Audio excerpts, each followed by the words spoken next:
रामचरितमानस की पंक्तियों पर विवाद लगातार बढ़ता चला जा रहा है और राजनीति भी गर्माती चली जा रही है। इस पर बात करने के लिए हमारे साथ सुभाषपा से अरुण राजभर जी मौजूद हैं। सर, समाजवादी पार्टी ने स्वामी प्रसाद मौर्य का विरोध करने वाली 2 महिला नेताओं को पार्टी से बाहर का रास्ता दिखा दिया है। इस पूरी प्रक्रिया को आप किस तरह से देखते हैं? देखिए, अगर वहाँ आप अपने धर्म की रक्षा करने के लिए, संस्कृति की रक्षा करने के लिए, भगवान राम के मर्यादा को बचाने के लिए अगर वहाँ बोला जाता है तो वहाँ सीधे सीधे बाहर कर दिया जाता है। लेकिन जब वोट का समय आता है तो यही लोग साधु संतों के चरण वंदना करते हैं, कुंभ में स्नान करते हैं और बड़े बड़े मठाधीश ब्राह्मणों के यहाँ जाकर के आशीर्वाद लेते हैं। तो चुनाव के दरमियान कई चीज़ों को समाजवादी पार्टी की तरफ से देखा गया है कि फरसा उठा करके मूर्ति यही लोग लगाने गए थे, तब अपमान और सम्मान नज़र नहीं आ रहा था।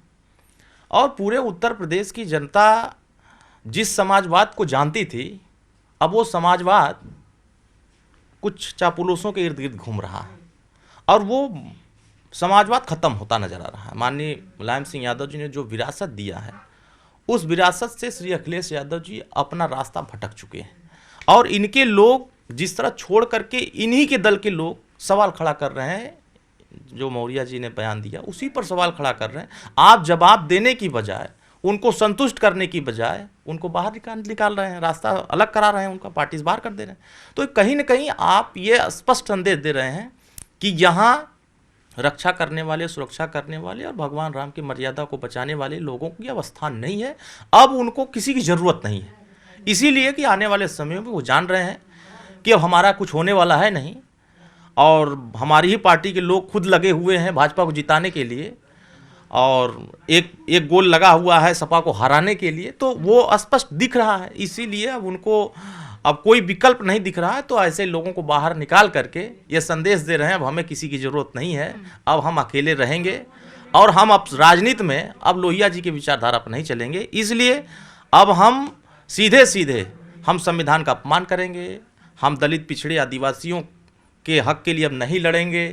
अब हम सिर्फ और सिर्फ उन मुद्दों की बात करेंगे जिन मुद्दों से जनता का कोई सरोकार नहीं। इसलिए समाजवादी पार्टी के नेता मुद्दा विहीन हो चुके हैं। अब मुद्दा विहीन नेताओं के पास अब कोई विकल्प ही नहीं है, तो वो क्या लड़ाई लड़ेंगे और किस बात की चर्चा करेंगे। इसीलिए आने वाले समयों में सपा भी अपनी आकलन कर चुकी है कि एक नेता के इशारे पर मुखिया खड़े हैं और मुखिया उन्हीं के इशारों पर जो कर रहे हैं जनता भी अच्छे तरीके से देख रही है।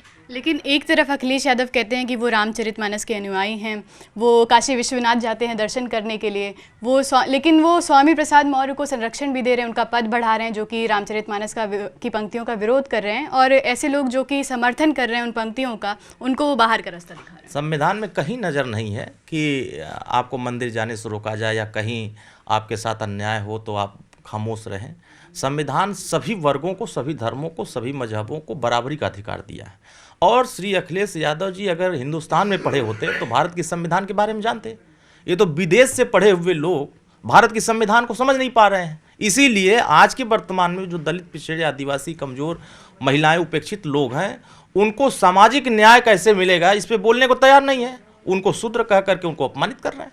तो अपमानित करने वालों को भी जनता समझ रही है और सम्मान दिलाने के लिए जो लोग संघर्ष कर रहे हैं उसको भी देख रही है। मर्यादा पुरुषोत्तम भगवान राम संविधान के पहले पन्ने पर ही उनका चित्र अंकित है।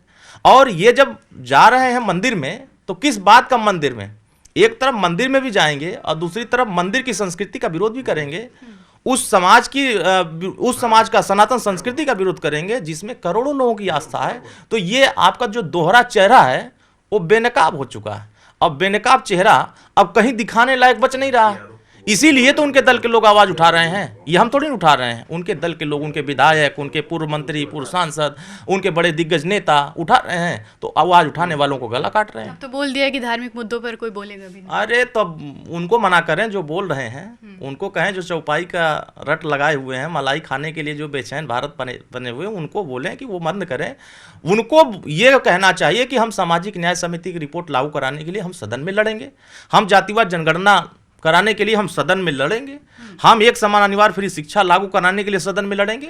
ये तो उनको कहना चाहिए। बिल में बैठ करके चिट्ठी लिखवाएंगे दूसरे से और बात करेंगे कि नहीं हम अब उस मुद्दे पर चर्चा नहीं करना चाहते। बात बड़ी आगे चली गई है। एक धार्मिक उन्माद पैदा करके आपने करोड़ों लोगों की आस्था के साथ खिलवाड़ किया है, तो इसका खामियाजा तो आपको भुगतना ही पड़ेगा। आने वाले समयों में देखिएगा, यही समाजवादी पार्टी के लोग जो हालात पैदा कर देंगे कि समाजवादी पार्टी के खुद मुखिया ये तय नहीं कर पाएंगे कि हमें अब राजनीति किस दिशा में करनी चाहिए, क्योंकि वो दिशा विहीन हो चुके हैं। अगर दिशा एक लेके चलते तो लोहिया जी सभी को लेके चलते थे, समायोजन करके लेके चलते। समाजवाद की परिकल्पना क्या थी? सबको लेके चलने का। लेकिन आप उनके रास्ते पर तो स्वर्गीय मुलायम सिंह यादव चले, वो तो सबको लेके चले। यहाँ सबको लेके चलने की जरूरत नहीं है। यहाँ सिर्फ उन्हीं को लेके चला जाएगा जो हमारी चमचागिरी करेगा, जो हमको भाजपा को जिताने की रणनीति बताएगा। वही लोग उनके साथ सेट हो पा रहे हैं, और वही लोग उनको राय दे रहे हैं, इसीलिए वो ऐसा कर रहे हैं। ऐसे ही करते रहें, एक को आदमी नहीं बचेगा उनके साथ, सब चले जाएंगे भाजपा के साथ। देखिएगा आने वाले समय में कोई इनके साथ, कोई पिछड़ा नहीं रहेगा, कोई दलित नहीं रहेगा।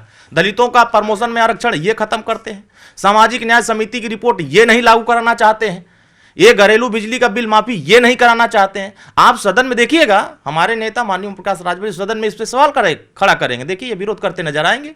तो इनका चेहरा सदन में भी बेनकाब होता है और सड़क पर भी बेनकाब होता है। इसीलिए जनता के बीच में अब इनको कोई अब पसंद नहीं कर रहा है। इनका वही चेहरा है जो पहले आतंकवादियों को संरक्षण देने का रहा है, गुंडों मवालियों के साथ संरक्षण देने का रहा है, और गरीबों के साथ उत्पीड़न करने का जो रहा है उसमें बदलाव नहीं आ रहा है। इसलिए जनता अब इनके बारे में सोचने को तैयार नहीं है। अब जनता बहुत अलग विचार के साथ खड़ी हो गई है। अब इस देश की संस्कृति, इस देश की सभ्यता, इस देश की रक्षा करने वाले और भारत के संविधान की रक्षा करने वाले, जो इनके लिए लड़ेगा, जो भारत बाबा साहब अम्बेडकर के सम्मान के लिए लड़ेगा, जो प्रभु श्री राम जी के न्याय के लिए लड़ेगा, तो वो अब जनता उनके साथ खड़ी हो रही है। आने वाले समय में देखिएगा कि जनता अब किस दिशा में सोच रही है, ये श्री अखिलेश यादव जी को 2024 में पता चल जाएगा।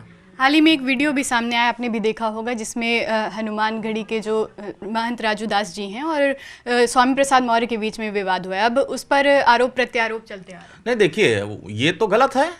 आप किसी धर्म के खिलाफ अगर टारगेट करते हैं तो मैं तो कह रहा हूँ, बाइबिल पे बोल के दिखाएं, कुरान पे बोल के दिखाएं। अगर हिम्मत हो समाजवादियों की तो कुरान पे बोल के दिखाएं। उसमें भी बहुत सारे महिलाओं के साथ अत्याचार है, जुल्म है, वो वहां बोलने की हिम्मत नहीं है।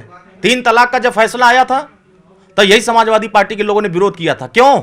महिलाओं के साथ न्याय का फैसला आया तो आप विरोध कर रहे हैं। एक तरफ महिलाओं के सम्मान की बात करते हैं, दूसरी तरफ विरोध करते हैं, तो ये कब तक चलेगा? ये जनता जान रही है कि आप जिस तरीके से एक धर्म को टारगेट करके आप पूरे करोड़ों लोगों की आस्था के साथ खिलवाड़ कर रहे हैं और दूसरे धर्म पर आपकी बोलने की हिम्मत नहीं जुट रही, तो ये जनता है, ये सब फैसला कर रही है, सब कुछ आकलन कर रही है कि आपका निशाना कहां है। आप एक वर्ग को खुश करने के लिए अगर इस तरह का कर रहे हैं तो करोड़ों लोगों का जब मूड जब बदलेगा ना, तो इनका अता पता नहीं लगेगा। यहां करोड़ों लोगों का सनातन संस्कृति पर एक उनका आस्था है, और आस्था साधु संतों का आज से नहीं, हजारों साल से ऋषि मुनि साधु संत हमारी संस्कृति को बचा कर रखे हैं और उसको आगे बढ़ाने के लिए प्रयास करते रहते हैं। उसी में तो हम लोग भी जा करके कभी अयोध्या चले जाते हैं, कभी प्रयागराज जाते हैं, कभी हम लोग हरिद्वार जाते हैं। क्यों जाते हैं? अगर ये सनातन संस्कृति में हमारे मान्यता नहीं होती तो हम उन जगह जाते नहीं।